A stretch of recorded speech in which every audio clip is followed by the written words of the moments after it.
It's hard to believe that it is the 40th anniversary of the release of Possum Magic, probably one of the country's most popular children's books, and the longevity, 40 years, is pretty impressive for one particular book.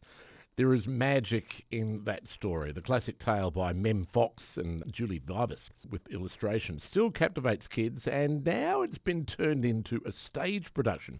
That production is coming to Toowoomba's Empire Theatre soon, and one of the special features of it is that it will be Auslan interpreted.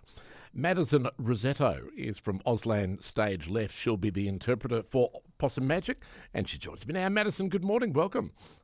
Hi, how are you? I'm very, very well. This is a fascinating process. How hard is it to competently translate a production like Possum Magic into Auslan for every performance? So you're basically there on stage in as prominent position as the actors themselves. Yeah, so I'll be up on Stage Left, which is really exciting to be a part of the production in general. But it depends on the type of show that I'm interpreting as to how difficult it really is. I think that the best part about the show is that the main demographic is children, so it means I get to be a little bit more animated, and the language used is quite youthful, which is exciting because I can really unpack things for kids rather than, interpreting something that a more adult-based audience would be at, which is probably a bit more difficult to interpret because it's language a bit more complex.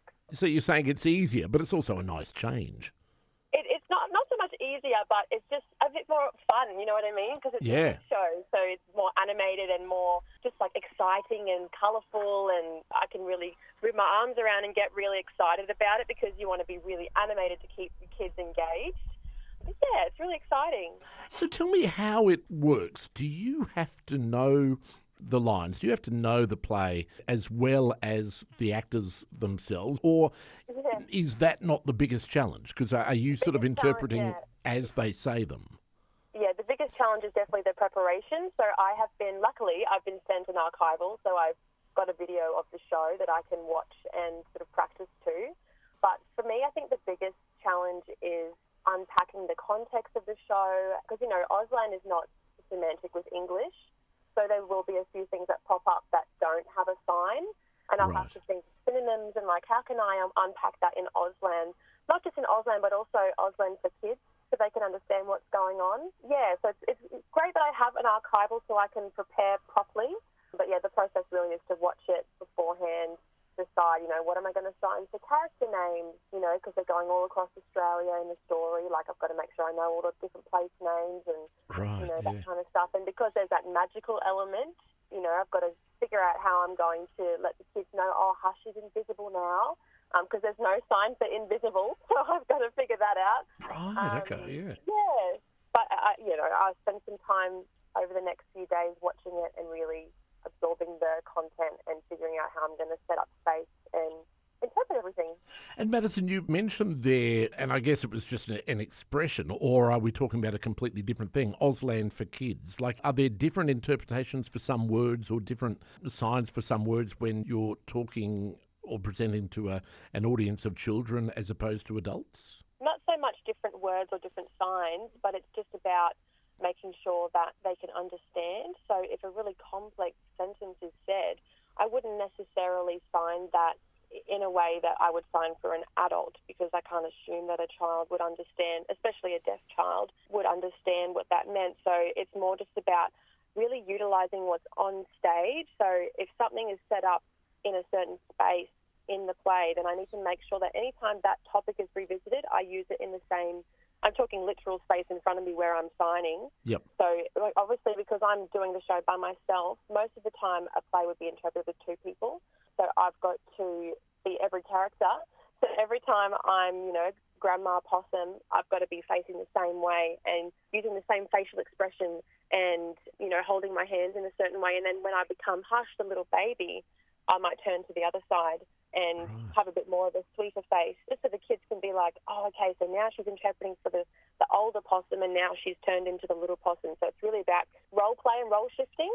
So there are elements of performance in what you just described, but also, as you say, being animated as well, because it's a colourful production. So you can't do what's the Auslan equivalent of a monotone delivery. You've got to get No, into I the can't spirit have of it as well.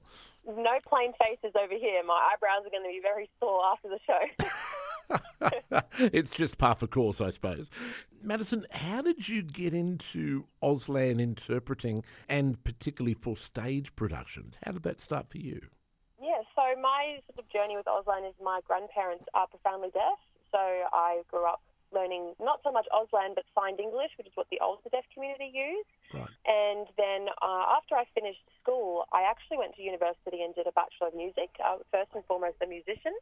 And so, I did my music stuff, and then I finished uni and was working in hospitality and retail and kind of just dead-end jobs. And then I thought, hold on a minute, I know sign language. Why don't I go and study Auslan and I can become an interpreter? So that's exactly what I did. And I did all of my certificates in Auslan and my diplomas, and then I sat my interpreter's exam to become a qualified interpreter, and thankfully passed first go. And then the first thing I thought was, I want to be like Mikey Webb, the big famous interpreter who's been on the news and stuff throughout COVID. Yep. And done all those great music things.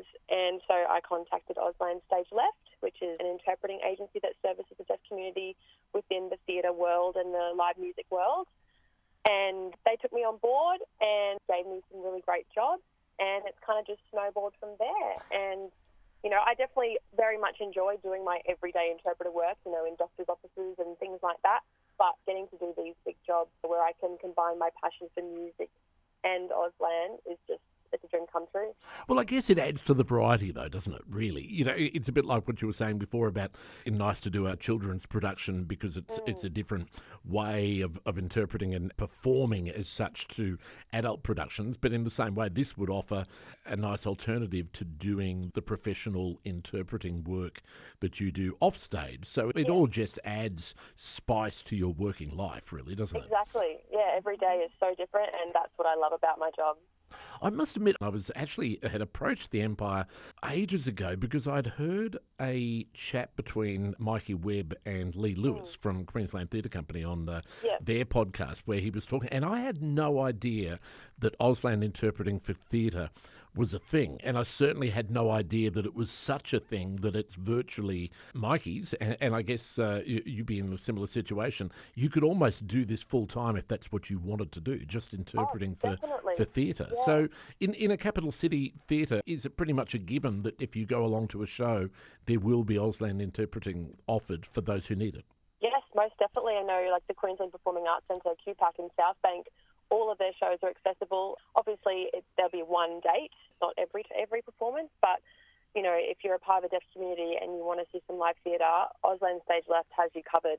Pretty much any show that comes to QPAC or, like you said, Empire Theatre now, there will be at least one date where the deaf community can come and have access, which is absolutely incredible. That is fantastic.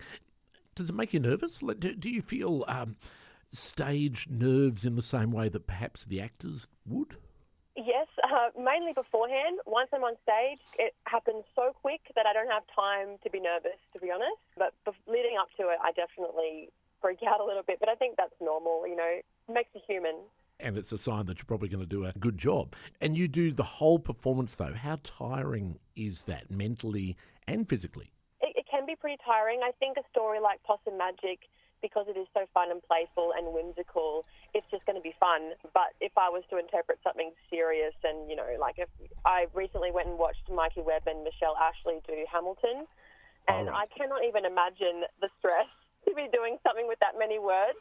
Yeah, and that rapid fire dialogue in many cases as well. Yeah, it's definitely case-by-case scenario, but this kind of show, mentally, it's going to be fine. Obviously, standing for over an hour is a little bit painful, but you get over it after a while. Do you get feedback? Do the audience say, hey, you've done a good job, or you really made the difference for this show for me? I mean, it's definitely a normal thing for hearing people that aren't within the deaf community to say, oh, that was incredible, because it is a really great thing to see, but there's nothing like getting a deaf person coming up to you and saying, that was great, thank you so much. That's the kind of feedback that I really long for, but a lot of people always see it as a really exciting spectacle to watch, and they always comment on it, which is really lovely. But I definitely love when I have a deaf person approach and say, thank you for the access. That was amazing. I understood the story, which is always my main focus, is to make sure that they understand what's happening. Yeah, sure. So hopefully I'll get someone come up to me at the end of Possum Magic. I wonder, I wasn't even going to mention Mikey Webb, because I often wonder, with amongst other Auslan interpreters, is he sort of like, wow, suddenly he's become this rock star of Auslan interpreters just because he was the interpreter for all the important press conferences during COVID, and he sort of elevated the profession, and I guess in a really positive way, given the profession this spotlight. But do people like yourself feel like saying, hey, there's more of us than just Mikey Webb, you know? It's a tough question to answer. Mikey Webb is bloody amazing. I love that man. We did Ed Sheeran together, so I've had the privilege of working with him. Right. And, you know, me and him and an amazing fellow called Leo are going to Splendor in the Grass, so I get to work with him a lot, which is great. But I think all of us who work in the interpreting industry can only really extend a thank you, because it's because of people like Mikey Webb that having interpreters is being more utilised. Because of him, you know, people that don't know anything about the deaf community that might work in this live theatre space might have a show coming up and go, oh, that bloke with the man bun, we need him here. And if they can't get him, then they can get someone else, and then one of us gets a job, you know? Like, absolutely. I really thank him for giving a voice to Auslan. Well put, because, I mean, you all do such incredible work, and the skills involved and the stickability with it, you know, the endurance is just amazing. So I congratulate you on what you do. Good luck with the preparation and the lead up to Possum Magic. Such a lovely chat with you this morning. Thank you so much for having me. Thanks, Madison. All the very best. You too. Thank you.